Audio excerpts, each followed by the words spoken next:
여러분들의 호응과 응원 속에서 줄리아의 유튜브 채널이 개설이 됐습니다. 줄리아의 유튜브 채널에서는 무엇을 하는가 독해노트 만들기 영상을 제가 직접 보여드리고 올리고 있습니다. 그래서 아모르기잼 홈페이지에 들어가 보시면 제일 오른쪽 우측에 보면 줄리아의 독해노트 만들기 유튜브 개설이라고 되어 있습니다. 그 유튜브에 들어가셔서 제가 어떻게 지금 하고 있는지 한번 관심 있게 보시면 좋겠습니다. 일단 독해노트는 무엇인가 하면 제 수업을 들어도 되고 안 들어도 됩니다. 실제로는 제가 아침 특강 월드헤럴드 수업에서 독해노트라고 적어놓은 부분이 있습니다.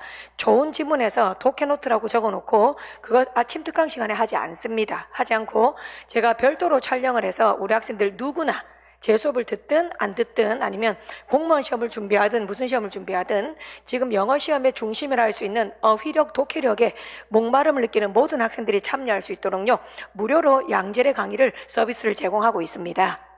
그래서 줄리아의 독해노트는 왜 꼭 만드셔야 되는지 제가 필요성을 한번 적어봤는데요. 7번 한번 보겠습니다. 독해노트는 왜 필수적인 학습법인가? 손독해라고 합니다. 그죠? 손독해. 첫 번째, 불필요한 시간 낭비를 막아드릴 겁니다.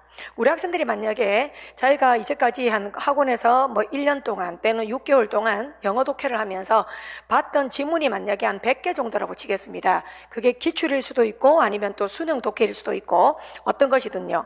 그랬는데 한 200개나 정도 되는 글을 읽었음에도 불구하고 그거에 비해서 실력이 부족하다면 그 읽은 양들이 질을 감당하지 못했던 겁니다. 제 생각에는요, 질이 양을 커버할 수 있지 양이 질을 커버할 수는 없어요. 양쪽으로 여러분들이 만약에 수준 낮은 글을 만약에 100개, 200개, 1000개를 읽어도 어차피 공무원 시험에서 내는 그런 원서에서 가져온 글들은 못 읽을 수가 있다는 겁니다. 그래서 불필요한 시간 낭비는 어떻게 막아야 되냐면 미국, 영국, 그죠? 영어권들 국가에서 신문이나 잡지, 영어 뉴스 원서, 논문 이걸 쓴 사람이 누굴까요? 직업군으로 봤을 때는 작가라든지 그 다음 교수라든지 맞습니까? 이런 사람들이 쓴 글을 읽을 때만 여러분들의 불필요한 시간은 막을 수 있을 거라고 자신 있게 말씀드립니다. 그래서 저는 아무 해설지가 있는 글을 가져오지는 않습니다. 해설지가 다 있어서 제가 해설지를 읽고 앉아있는 그런 일은 없습니다. 여러분들 당연히 출제위원 또한 그렇듯이 영어권 국가에서 검증된 그런 영어 지문만을 가져옵니다. 그래서 여러분들이 독해노트 만드는 그 지문은 믿고 신뢰할 수 있습니다. 여러분들 불필요한 시간 낭비를 막아드립니다. 두 번째, 어느 정도는 그래도 문법이 적용되는지 여부가 궁금할 겁니다. 가정법을 배웠는데 그 다음 수동태를 배웠는데 대절과 와절의 차이점을 배웠는데 어떻게 우리 학생들이 능동적으로 적용할까 그 말입니다. 그건 제가 보기에 여러분들이 지금 오늘 대절의 강의를 듣는다고 동명사의 강의를 듣는다고 능동적이진 않겠죠. 그런데 제가 이렇게 신경 써서 가져온 이 지문에 동명사가 보인다면 그리고 또 가정법이 보인다면 그것이 해석으로 반영이 된다면 여러분들은 말 그대로 문법이 능동적으로 적용된 겁니다. 그 다음 세 번째입니다. 기초가 없어도 누구나 참여할 수 있도록 만들어드리고 싶었습니다. 그래서 저는 여러분들한테 한 문장을 무려 3번 정도는 번역을 합니다. 빠르게 하면 안 되기 때문에 제가 유튜브 채널에서 해석을 할 때 평균적으로 한 문장을 3번, 4번 정도 합니다. 그래서 선생님 기초가 없는데 너무 빨라서 놓쳤어요 이런 말이 가급적 나오지 않도록 하고 있습니다. 네 번째, 정말 중요하죠. 어휘력의 폭발적인 향상을 약속드립니다. 어휘력은 여러분들 바로 이겁니다. 사전적 의미를 문맥적 의미로 전환할 때 그게 바로 어휘력이 좋다는 증거입니다. 고득점 받은 사람들은 이 능력이 매우 뛰어나요. 이 연습을 많이 했습니다. 여러분들. 그런데 단어를 알아도 그 문맥에서 제대로 구사하지 못하면 어휘력이 부족한 겁니다. 여러분들. 그래서 그것 역시 이렇게 좋은 지문을 만나야만 가능합니다. 여러분들의 어휘력을 상승시키려면 무조건 절대적으로 검증된 뉴스나 신문이나 잡지나 원서나 이런 것이어야만 합니다. 여러분들. 그래서 저는 여러분들의 어휘력을 폭발적으로 향상시켜 드릴 자신이 있습니다. 그 다음 여러분들의 문장에 대한 이해력을 향상시키고 싶습니다. 이런 말씀 많이 하십니다. 선생님 해설지를 봐도 번역지를 봐도 무슨 말인지 모르겠어요. 왜 그런 일이 생길까요? 직역을 그대로 내버려 두고 의역을 하지 않기 때문입니다. 그 직역이라는 건 말 그대로 번역이죠. 이 번역이라는 것은 이해와 전혀 상관이 없습니다. 여러분들 이해를 드러내는 것은 바로 의역입니다. 근데 저는 직역에 머물지 않고 의역까지 다 시켜드립니다. 그래서 제가 하는 의역과 여러분들이 한 의역을 비교해 봄으로써 이해력이 폭발적으로 향상되게 해드립니다. 그 다음 6번 논리적 사고력, 참 중요하다는 말씀 들어봤을 겁니다. 그런데 이 논리적 사고력은 논리 길러 한다고 생기는 게 아니죠, 여러분들. 어떨 때 논리적 사고력이 생기나? 앞뒤 문장의 유기적 상관관계에 주목합니다. 저 줄리아는 한 문장의 아름다운 번역에 치중하지 않습니다. 한 문장의 아름다운 번역에 치중하는 게 아니고, 그래서 이 문장이 앞 문장하고는 무슨 관계인지, 그 다음 넥스트 문장하고는 무슨 관계인지 앞뒤 관계에 주목하면서 아주 힘차게 끝까지 논리를 끌고 가려고 노력합니다. 그래서 하나의 옹골찬 그 단락에 5문장이 있다면 그 5문장이 동해 번쩍 서해 번쩍 하는 문장들이 아니라 말 그대로 응집성을 바탕으로 유기적으로 연결된 하나의 단락이 될 수밖에 없다는 그것을 증명해 보여드립니다. 그래서 제가 개발한 그런 방법들이 많은데요. 저는 앞뒤 관계의 유기적인 것을 보여드리기 위해서 앞문장, 뒷문장 사이에 들어가는 접속부사 11개를 개발을 해서 여러분들한테 선보이고 있습니다. 접속부사 넣는 거 강조합니다. 7번, 통합사고력 좋아야 됩니다. 그죠? 너 왜 그렇게 통합사고력이 부족하니? 통합사고력 길러 한다고 되는 게 아닙니다, 여러분들. 통합사고력을 기르려면 글 단락의 전개 방식을 알아야 됩니다. 이 글에서 작가는 자신의 주제를 드러내기 위해서 어떤 글쓰기 기법을 쓰고 있는지, 문제점과 해결책 위주로 글을 쓰는지, 통념과 반박 위주로 글을 쓰는지, 나열 1, 나열 2로 글을 쓰는지, 연구 실험 과정을 보여주고 실험 결과가 나오고 그 뒤에 또 다른 실험 결과가 나오는지, 그 다음 논란이 되는 주제를 제시하고 찬성이나 반대나 중립을 나타내는지, 이런 단락 전개 방식에 사용하는 용어들이 한 30개 정도 있습니다. 그 단락 전개 방식에 사용하는 용어들, 그것들을 바탕으로 해서 어조를 바탕으로 해서 적는 연습을 하는 거예요. 이런 연습을 하면 통합사고력이 향상됩니다.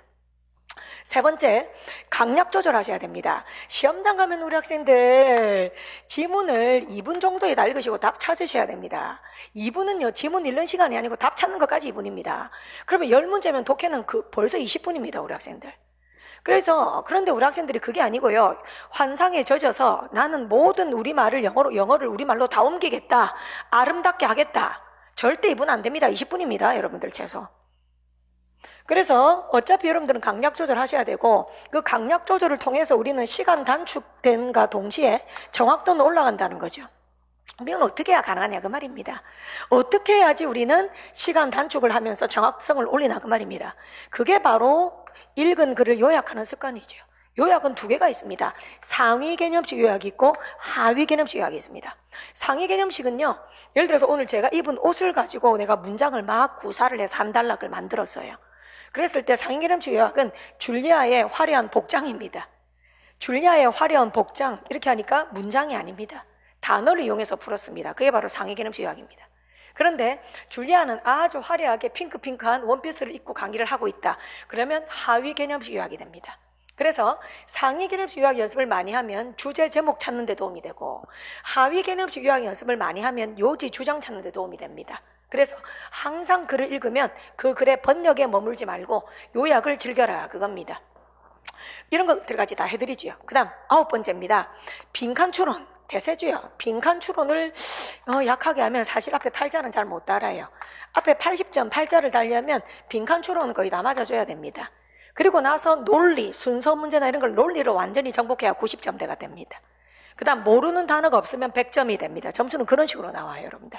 근데 80점도 안 되면서 90을 노리거나 100점 노리는 거는 어불성설인 것 같습니다. 그러려면 일단 안정된 80점대를 만들려면 빈칸 추론을 잘해야 돼요. 근데 빈칸 추론은 영어 실력이 아닙니다. 여러분들의 어떤 능력을 묻는 것인가 하면 여러분들이 객관적 보편성, 제가 참 잘 쓴 말이죠. 객관적 보편성 또는 보편적 객관성, 다 그 말이. 보편적인 객관성에 입각하여. 이건가요? 평소 때 낭만적이다 이런 말 들을 필요 없어요. 나도 되게 성격은 낭만적이에요. 하지만 제가 독해를 할 때는 내 낭만에 취해서 독해하지 않습니다, 여러분들. 저는 굉장히 낭만적인 사람이지만요. 예? 하지만 독해를 할 때 낭만에 취해서 내가 좋아하는 번역을 하지 않습니다. 반드시 독해를 할 때는 객관적 보편성, 보편적 객관성에 입각하여 출제어는 빈칸 뚫는다는 생각을 하셔야 됩니다. 그래서 그 말을 제가 약간 웃기게 자기 일기장에 적을 소리를 적지 마라는 말을 제가 많이 하기도 합니다. 그래서 객관적 보편성에 입각하여 단어를 구사할 수 있는 힘을 보는 거예요. 언어 문제죠, 언어 문제. 그러려면 어떤 연습을 해야지 되냐 하면 맥락을 반이어 찾는 연습을 해야 돼요.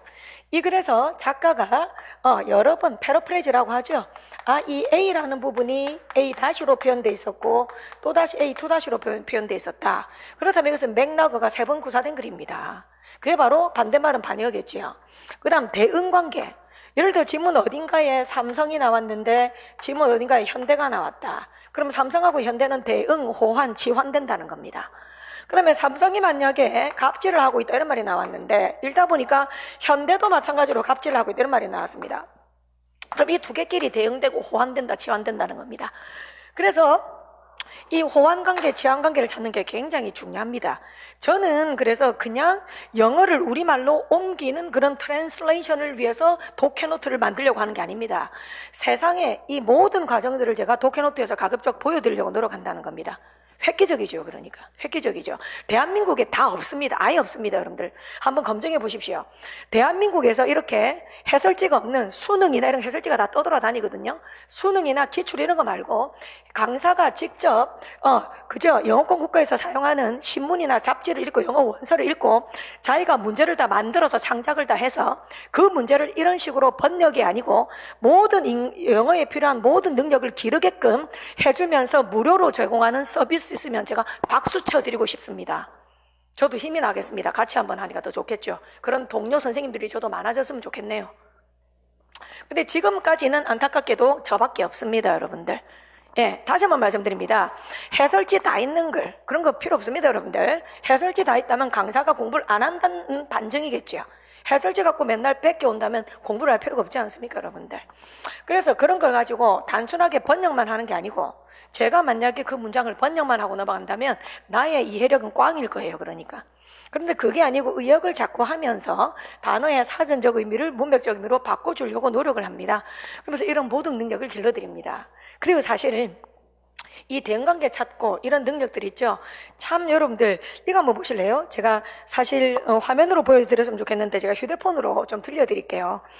요즘에 드라마 스카이캐슬 패러디가 참 많죠. 이 스카이캐슬이라는 드라마 여러분 보신 분들도 있고 안 보신 분들도 있을 건데요. 보신 분들은 특히 한번 들으시면서 있잖아요. 대응관계 찾으려고 한번 노력해 보세요. 자, 이게 어떤 인간의 능력을 요구하는 건지, 공무원 시험이 도대체 우리 인간이 가지고 있는 어떤 능력을 요구하는 건지 제가 한번 말씀드릴게요. 여러분들 한번 들어보십시오. 이게 박말래 선생님이라고요. 요즘에 이 부분이 이제 유튜브에서 유명한 분인데 박말래 선생님의 소름 돋는 코디 방법입니다. 대박 웃긴데 한번 들으면서 대응관계를 생각해봐요. 지금 박말래 할머니가 패러디한 부분에 있는 문장하고 실제 드라마 스카이캐슬을 보신 분들 거기에 나오는 문장하고 어떻게 대응이 돼야 될지 한번 생각해 보십시오. 벤치는 햄버거를 20개를 먹더군요. 용인 전대리에서 쌈밥집 하시던 당만 사람 잘못 보셨습니다. 한 번만 다시 들어갈게요.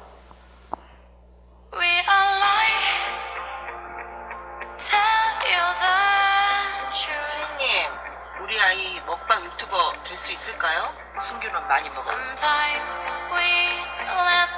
네 자신만 생각해. 또 계속 먹어. 벤치는 햄버거를 20개를 먹더군요. 벤치는 햄버거를 20개를 먹더군요. 쌈밥집 하시던 당만 사람 잘못 보셨습니다. 사람 잘못 보셨습니다. 연병하지 말고 입 다물어. 연병하지 말고 입 다물어. 전대리의 그 박막내. 그래, 나 쌈밥하는 박막내다. 왜? 밥도 한 그릇 안 팔았니? 꽉 들고 뒤에서 연병을 들더라고. 너는 먹방만 생각하는 적발 시키라고 했지.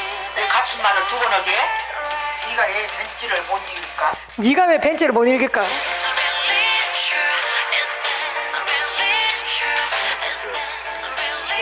먹어.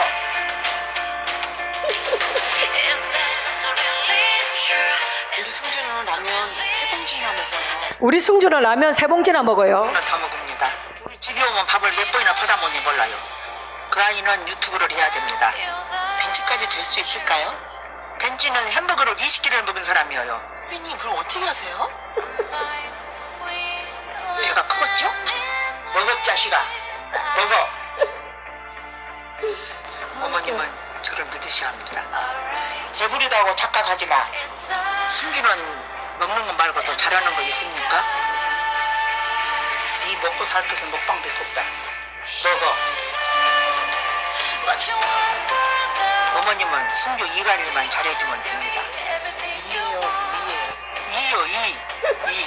외국 살다 오셨어요? 아이 키우셨습니다. 지금은 영입니다. 맛을 거 줄까? 알아보래 확 찢어버릴 거야. 자식아, 복스럽게 먹을 자식아. 조질 거야. 찢어버릴 거야. 그 행복만 생각해, 자식아. 이름이 강미안이라고?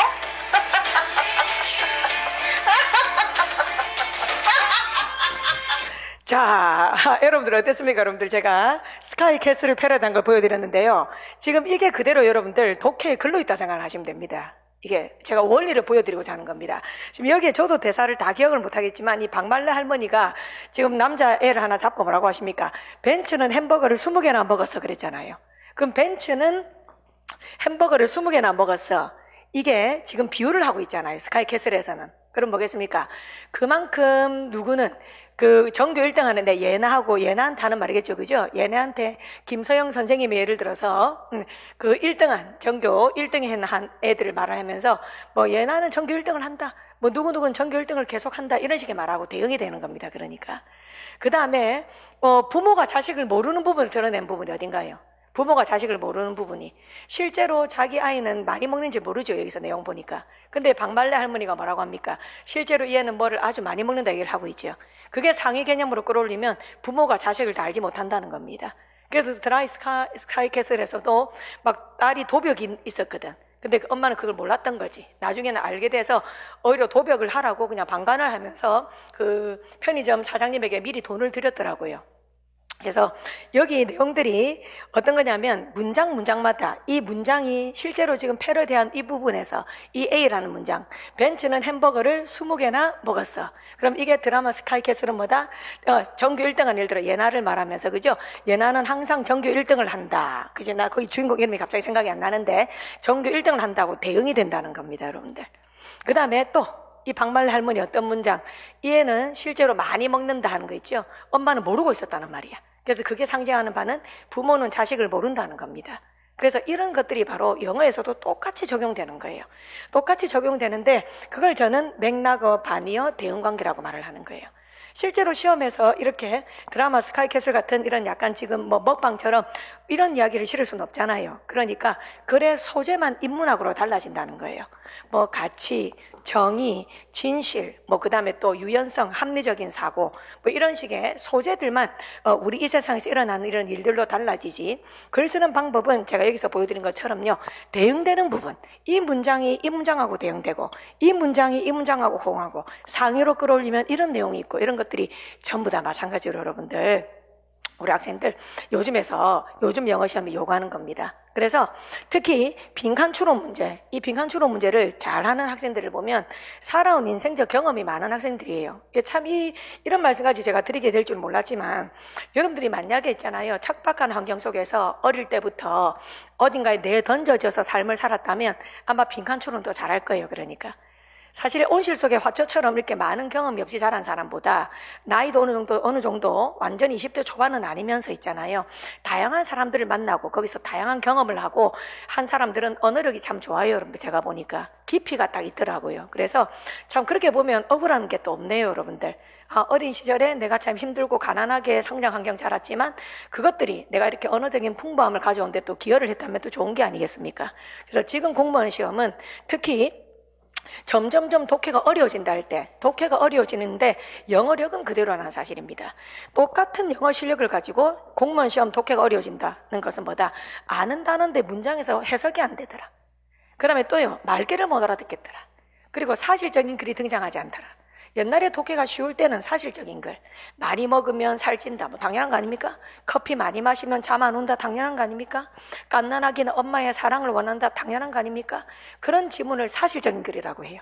그래서 여러분들 정답들이 높았다는 겁니다. 근데 점점 그게 아니고 출제위원들은 그죠, 여러분들? 검증된 그런 사람들이 쓴, 그지? 미국, 영국을 영어권 중심으로 한 그런 교수들이나 작가들이나 이런 사람들이 쓴 글을 가지고 오기 때문에 여러분들께서는 그런 글을 가지고 독해노트를 만드신다면 반드시 성적이 나올 겁니다. 자, 그래서 독해노트를 만들어서 어떻게 해야 되나 마무리 지어보겠습니다. 3단계로 하시는 게 제일 좋아요. 제가 지금 1월 달에 독해노트를 만들어서 저한테 보낸 학생들을 다 모아서 응모함에 다 담았습니다. 그래서 벌써 5명한테나 제가 통닭 행운을 드렸습니다. 추첨을 했습니다. 그 다음에 이제 두 번째 라이브 추첨은 3월 16일입니다. 다시 언제? 3월 16일. 3월 16일 금요일 저녁 7시 7분입니다. 7시 7분에 또다시 저는 행운의 통닭 당첨자 5명을 소개할 겁니다, 여러분들. 독해노트 예습을 하셔서, 예습을 꼭 안 해도 괜찮아요. 근데 하는 게 좋다는 겁니다. 그 다음에 이제 독해노트 예습을 하고 나서, 그 다음에 유튜브 채널에서 제 강의를 들으면서 틀린 걸 첨삭하는 거지. 아니면 예습을 못하고 들은 분들은 제가 해주는 걸 들으면서 약간 받아 적어도 괜찮아요. 몇 번 듣고 나서 복습으로. 그리고 휴대폰으로 딱 찍어서 보내는 거예요, 저한테. 다시 휴대폰으로 여러분들께서 제 강의를 듣고 나서 첨삭을 하고 나서 휴대폰으로 찍어서, 다 찍지 않아도 돼요. 매번 찍지 않아도 돼요. 한 번만이라도 최소 찍어서 보내면 됩니다. 그럼 찍어서 보낸 사람들의 이름을 저는 딱 응모함에다 담아두는 거지. 그래서 그분들을 모았다가 3월 16일 날에 또 추첨을 해서 무려 5명한테 또 선물을 드리도록 할 겁니다. 네. 그래서 여러분들한테 실리적인, 그죠? 그냥 뭔가 무료로 하는데 그 무료가 필요 없는 무료가 아니고, 예, 그게 단순하게 필요 없는데 제 홍보성으로 하는 무료가 아니고, 학생들이 정말 목마르게 갈구했으나 정말 구하기 어려운, 하지만 꼭 해야 되는 것들을 가지고 무료로 제가 진행을 하고요. 정말 진심으로 항상 초심을 잃지 않고 말보다는 행동으로, 그죠? 예, 포장보다는 실체 속으로 다가갈 수 있도록 노력하도록 하겠습니다. 자, 그럼 다음 또 3월 16일 추첨 기대해 주시고요. 독해노트 열심히 만들기를 바랍니다. 고맙습니다.